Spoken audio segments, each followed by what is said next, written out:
Hey guys, good morning. It's Brandon. This is going to be a really important episode. We're going to put everything together. We're going to call this I'd Like to Solve the Puzzle.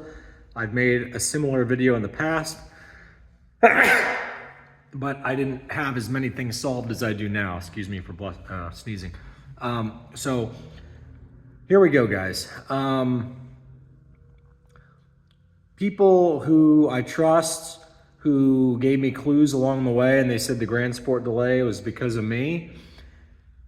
They weren't lying, they were just talking in a riddle.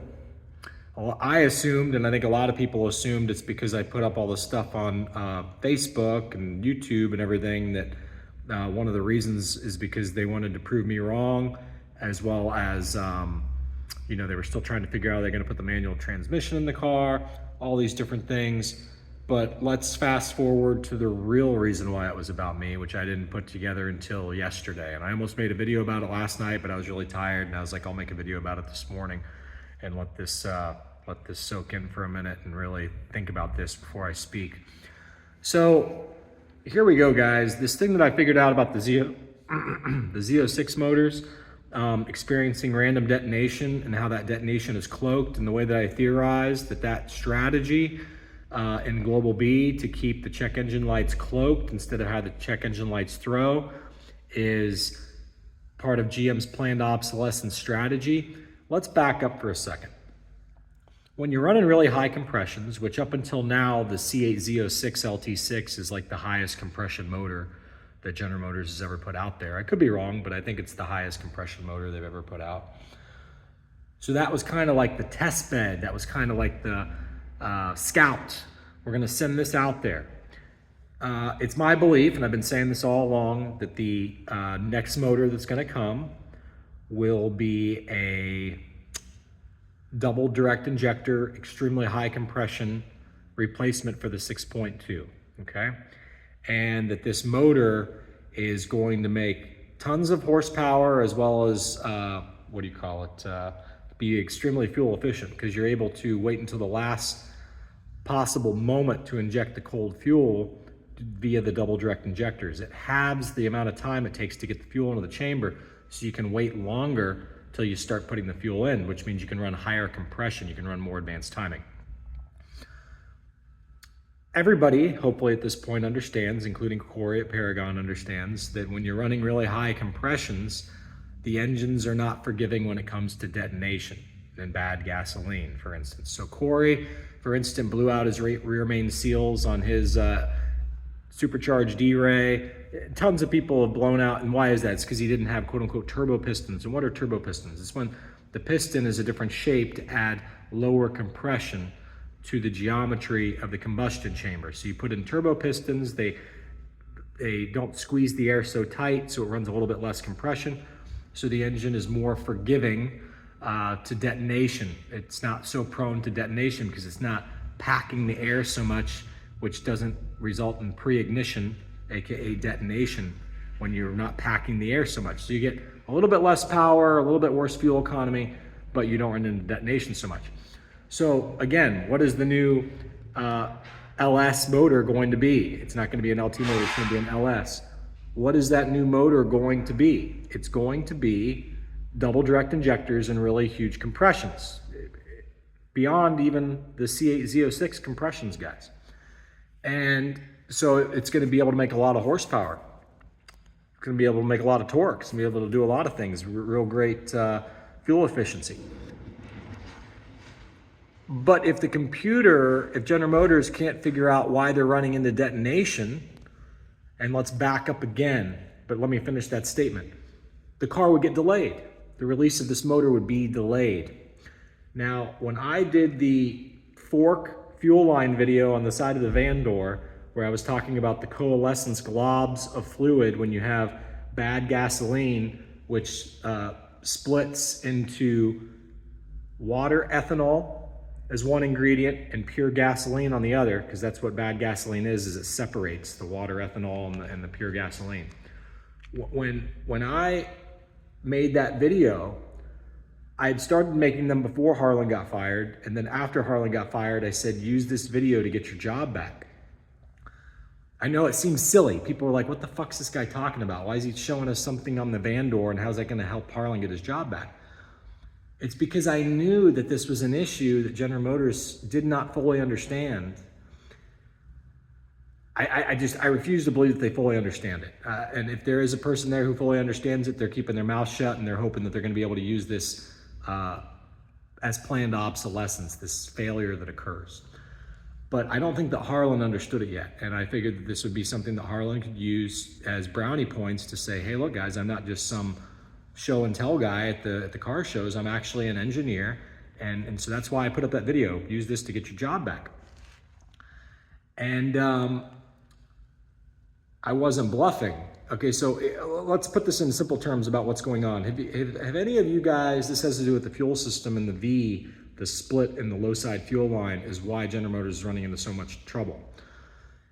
You guys, can you visualize that when, like remember when you're kids and you're, sucking on a straw, sipping through a straw at McDonald's or wherever, and you're down to the bottom of the drink, and so you get, we're gonna call it globules, we'll call it, a glob of soda, a glob of air, a glob of soda, a glob, a bubble of air, and it's like digital, soda, air, and you get the glob at the very end where you're sipping in the last, where you're down to the bottom of the drink. You guys know what I'm talking about, right? Well, I want you to visualize that same concept, except I want you to visualize pure gasoline, ethanol, water ethanol, pure gasoline, water ethanol. And why is that? It's because in the tank, you get a separation where one rises to the top and the other falls down. But as they start to get down to the fuel pump and it's sloshing around, they turn into big globules in the tank, like softball size or something like that, golf ball size. But as that globule goes past the sock, the pickup sock of the fuel pump, the low side pump, that fluid gets sucked in. Then another fluid comes by, that fluid gets sucked in. So you get this same kind of thing that you have in the McDonald's straw, you get these different globules. Well, on a normal engine, whatever globule is hitting the high side pump, assuming the engine has a high side pump, whatever is hitting the high side pump, that's what gets fed to all the injectors. So you're in that fluid state across all 8 cylinders, let's just say. With the C8 Z06, for the first time in history of car manufacturing history, from what I understand, maybe there's some exotic Ferrari or something that I'm unaware of, but the point is, there probably is, but the point is, for the first time in history with the C8 Z06 LT6, you had something different than all that just go to one pump. You have 2 pumps. And how does the fuel get to the 2 pumps? It goes up a single low side line, the single straw that you had at McDonald's, and then it hits a V. It forks, or call it a T, whatever you want. But the point is, instead of the high side pump sucking the fuel up, because that would never work, the fuel would vaporize under vacuum, and you'd get air and cavitation. The low side pump always has to be outrunning the high side pump, and when the low side pump doesn't outrun the high side pump is when you run into detonation, okay? Because you start to get too low of pressure in that line, and so the fuel starts to vaporize, and the high side pumps underperform unless they have enough feed pressure. So when you're under wide open throttle, the low side pump is supposed to be producing 70 to 80 PSI, okay? That's fact of how General Motors cars work. So 70 or 80 PSI is a lot of pressure, okay? It's good pressure. When you get to this V or this T, I want you to visualize that the air globule in the McDonald's straw and or the water ethanol in the fuel system picks a path. Let's say it goes left at the V, at the T. And meanwhile, here comes another little globule of gasoline. And let's say that it was right behind the globule of water ethanol, and you know they don't want to recoalesce because they would have already done that, but they're not. They're separated now, fuel separation. So now let's say hypothetically on the other side of the V, and Harlan, I'm serious, you need to listen to me, dog, because this will get you your job back if you would take this seriously and quit pretending that you guys are so much smarter than me that I don't know anything that you guys don't. On the other side of the V, on the other side of the T is gasoline, pure gasoline. So the ethanol water went this way. Now you have another globule of gasoline coming up and it's under pressure. It's under 70 to 80 PSI because the car's at wide open throttle. Or the car's not wide open throttle and it's still like 40 to 60 PSI. But the point is that globule has a choice. Am I gonna follow the water ethanol, which I don't get along with, or am I gonna recoalesce with the other gasoline, the other like fluid? It recoalesces. So then you have another globule of water ethanol come up. Is it gonna follow the gasoline that just went this way? Or is it gonna recoalesce with the other water ethanol like fluid this way? It recoalesces with the other water ethanol. So what happens is that V actually acts as a perfect separation tool, maybe not perfect, but pretty darn good, where gasoline is gonna go one way and water ethanol is gonna go the other way. And so that continues to the two high side pumps and to the two regulators, okay, the two high side pump fuel pressure regulators. And guess what? Two different thicknesses of fluid, two different viscosities of fluid. It's gonna be impossible for a computerized regulator to know that, oh, I'm only dealing with pure gasoline. Oh, I'm only dealing with pure water meth, or water ethanol, I mean. And so what ends up happening is you end up getting more fuel pressure to one bank, more flow to one bank. The pressures might be the same, but the flows are gonna be different because you have different viscosities, so the flows are gonna be different. You get different flows to each bank, and you have completely different substances to two different banks. So guess what? One bank isn't gonna run right, and it's gonna wash down the cylinder walls when it has too much fluid injected into the chamber that can't be combusted. The water ethanol is not gonna combust. It's gonna flow down the cylinder walls and go down, and that's what raises the oil. So guys, guess what? Back to the new Grand Sport motor, the new LS motor. And this is why I was theorizing they needed to just come out with the LT2 and the Grand Sport for the first year. So let's back up. The body that you guys are currently looking at was supposed, for the ZR1, was supposed to be, and I'm not bluffing on this, I'm more sure of this now than ever, it was supposed to be the body for the Grand Sport and the 1064 SS.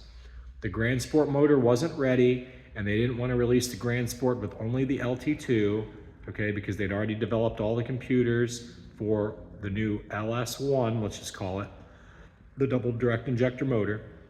And that double direct injector motor, by the way, if you haven't guessed yet, has two high side pumps. So it suffers the same V problem that the Z06s have. And so the only way that General Motors can get these cars to pass emissions, because remember, we've seen the cars driving around with the emission equipment on the back. They were in the regular Stingray body, or they were in the regular Z06 body to throw you, but that engine was the Grand Sport motor with that emissions equipment on the back of it, okay? The new LS1 or whatever you want to call it. The reason why they can't pass emissions is the same reason why the C8 Z06 couldn't pass emissions. It's because the check engine lights throw too often when the cars get bad gasoline, or the check engine lights throw too often when the cars change from really low to really high altitudes. See, when General Motors first develops a car, it's only driven at Yuma and what do you call it? Milford. Okay, so Milford and Yuma, so it stays at a steady altitude. It's not changing altitudes. Now, don't get me wrong. They might throw an engine in a car like as a decoy where you don't even know what the car is, and they test it. But I have a feeling they didn't really test the altitude change, which is what I've run into that causes detonation with my Z06, as well as just regular gasoline. When you're driving around, going to good gas stations, you get bad gas sometimes. When the gas truck's there filling up, you get bad gasoline. So the point is, the Grand Sport was delayed because of this stuff about the detonation, and I was the one explaining it, and General Motors needed to be able to succeed. GM needs my teachings to not exist. So that's where they have the Corvette cult of cluelessness attack me to no end. All the Justin at Horsepower obsessed. Oh, he has no clue what he's talking about. All the Keith Cornettes who just flat out ignore my information. The Rick Contis. All the little underling puppet people in the groups. These are all Corvette, Chevrolet puppet, GM puppet people. And they have no clue what they're talking about. They can't even keep up with these conversations. and all they can do is just echo that they're all the experts when they're not. Okay, they're just not. I don't know how else to put it. Their knowledge can only go so far, and I'm being generous when I say their knowledge goes about halfway as high as mine does, and then they cap out. They can't keep up anymore. They glaze over. Their eyes roll in the back of their head. They have no fucking clue what I'm talking about right now, guys. Corey might finally know something about compression, but neither here nor there. So compression and detonation. So this new class of motors, while General Motors is thinking, oh, we can prevent the detonation by running 2 high side pumps. I've said it before, and I'll say it again. The solution is they need 2 separate feed lines down to 2 separate low side pumps, and you can run tiny little low side pumps, but 2 separate feed lines and 2 low side pumps. And then those 2 low side pumps, here's my new addition. This is what I realized last night, and I wanted to make a video about this, but I didn't. The 2 low side pumps, their socks, need to merge almost to 1 pickup point. That way the 2 low side pumps are picking up the same fluid simultaneously. That way, by the time it gets to the top, assuming the 2 lines are the same distance, the same length, so this is something that General Motors needs to potentially patent, because I have a feeling the reason why no car manufacturers are releasing double direct injectors yet, even though we know it makes sense, is because they've all gone to double high side fuel pumps with double regulators, okay, where they're going to try to control all this mess, or even 4 high side fuel pumps, 2 for each bank, 1 for one set of 8 injectors, the other for the other set of 8 injectors, so 4 high side fuel pumps, okay.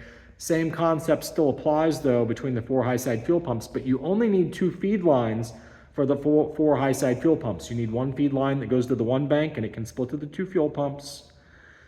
But you just got to understand your double direct injectors. As long as 1 bank is getting at least the majority, 1 kind of fuel, it'll work in my imagination. But the key is the pickup point in the tank. The 2 pickup socks need to merge together to... And that's difficult, but they need to share the same pickup sock, if that makes sense. They both need to plug into a single pickup sock where the main source of pickup, sucking the fluid, is the same. That way they're both picking up the same fluid, and that way you get the digital water, ethanol, gasoline, McDonald's globules up the straws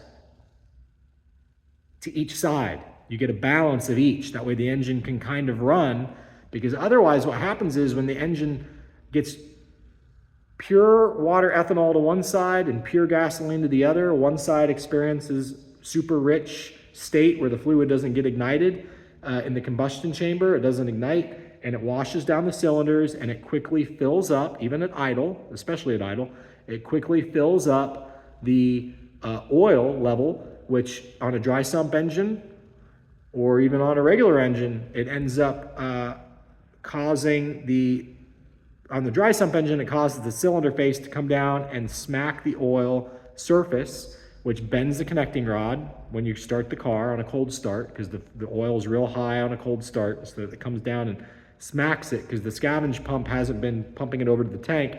It seeps back through and fills up to a very high level. So that's why you can't overfill a dry sump vehicle. And then on the non-dry sump, on a regular sump oil system, high oil causes aeration of the oil, because the oil comes in contact with the bottom of the crank rotating, and aerated oil doesn't perform properly to keep your engine lubricated. So once again, you're going to have an engine failure, okay? And your oil raised.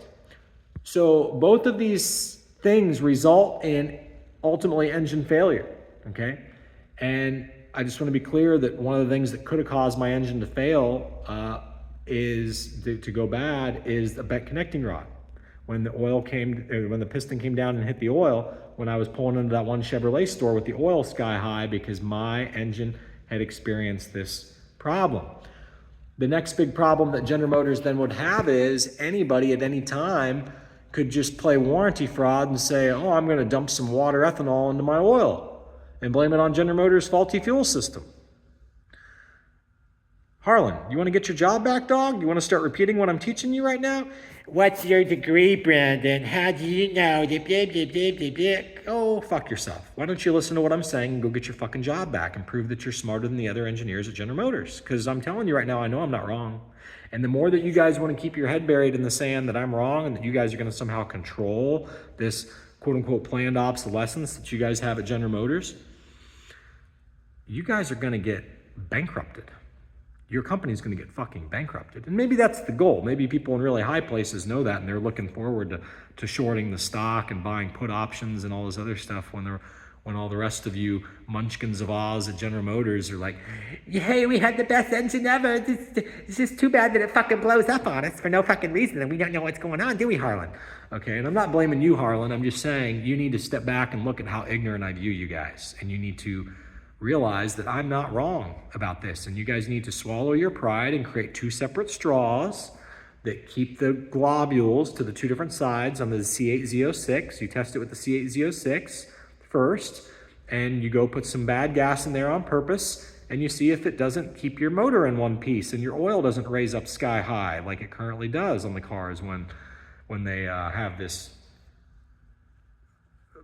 separated fuel problem.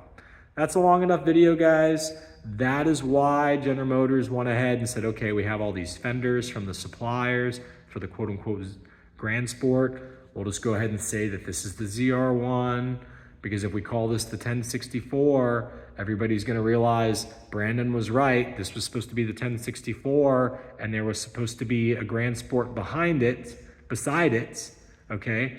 The car up on stage with Taj was supposed to be the what do you call it? The regular Grand Sport, okay? Mark Royce was in the coupe. He was in the 1064, and Tad was in the Grand Sport, and that's what those two cars were supposed to be, and it was supposed to be a surprise that one was the Grand Sport. And the 1064 was going to be the gateway to the new cars, the new engine Grand Sport, as well as the new engine ZR1. The ZR1 was supposed to still be yet to be revealed, and the Zorro was still yet to be revealed. The point is, the motors aren't ready yet, and the reason why they're scared to release them is because I've explained the problem and what the solution is, and that's a big problem for General Motors. Because it's one thing when nobody can figure out what the solution is. It's another thing when people can figure out the solution. At that point, it's like, now a judge and jury are going to sit there and say, there's the solution. Fix your fucking cars. It's completely different when the solution's been presented instead of just, oh, we've got this weird gremlin that just, whatever happens, it must be the customer's fault, okay? My solution puts the blame on General Motors. Without my solution, General Motors could put the blame on customers that they did something wrong to their cars, okay? So when people said that I am the reason why the Grand Sport was delayed, now you understand why I was the reason that the Grand Sport was delayed. Maybe 20% of it was General Motors trying to save face because they knew that I had money bets with people online that the Grand Sport was coming. But 80% of it is I explained the problem and solution on the Z06 fuel systems. And the oil raising, why the oil was raising was because of the fuel system why. And if you guys don't understand it by now, I'm so sorry. I'm so sorry that Rick Conti doesn't understand what the fuck I just said. I'm so sorry that Chuck doesn't understand what the fuck I just said. I'm so sorry that Brink of Speed doesn't understand what the fuck I just said. I'm so sorry that Justin at Horsepower Obsessed doesn't understand what the fuck I just said. I'm so sorry that no other fucking YouTuber from Austin to Amelia to any of these people understand what the fuck I just said. And I'm so sorry that if they do understand it, they're not allowed to talk about it because they are puppets of General Motors. They're not allowed to speak poorly of GM. They're not allowed. GM can sue them. They have a gag order with all of them. They're all under contract. They're all under, what do you call it? Confidentiality agreements and everything. But anyway, non-disclosure confidentiality agreements. So sure, GM's still allowed to sue me, but the question is, am I wrong? And if I'm not wrong, well, therein lies the problem for General Motors. That's enough for that video. There's why your Grand Sport's delayed. There's why Conti kept saying the Grand Sport's ready, but it's not ready yet. There's why the Corvette cult of cluelessness hates my fucking guts, whether they realize it or not. They're all taking orders to ignore me and say that I'm wrong, when technically speaking, I've been trying to give General Motors the fucking answer to fix their fucking cars, including Harlan himself, who lost his job so that he could be the hero and say, you know what? What's it take to put 2 fucking fuel pumps in a Z06 and test this and run 2 separate feed lines up to the 2 pumps and make sure they're identical in length? You can have different bend patterns, but they have to be the same length from start to finish, Harlan, and they have to both suck from the same spot in the tank, from the same sock. There has to be a single sock that they both suck from. It has, anyway, you either get it or you don't. I wish you guys well at General Motors. If not, I promise you,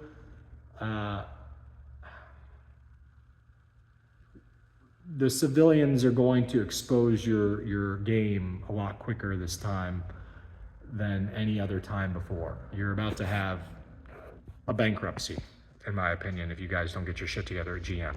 See ya.